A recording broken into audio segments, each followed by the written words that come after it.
Here's how you program your analog timer. First of all, on the side is a switch.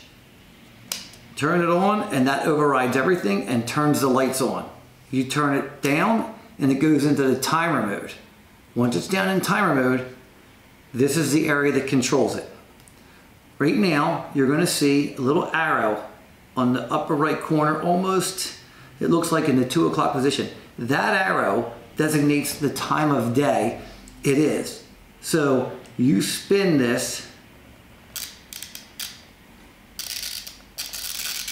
and that arrow lines up with whatever time of day it is while you're programming this timer.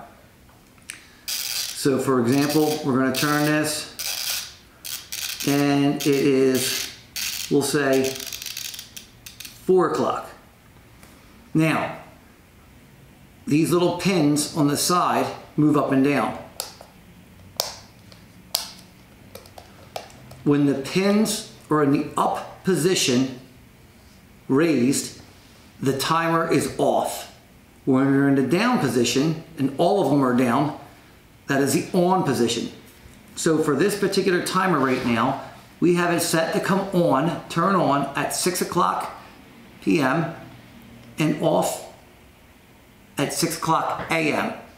So every one of the pins is pushed and depressed down from the time it wants to come on, all the way around till they're raised and it turns the timer off again.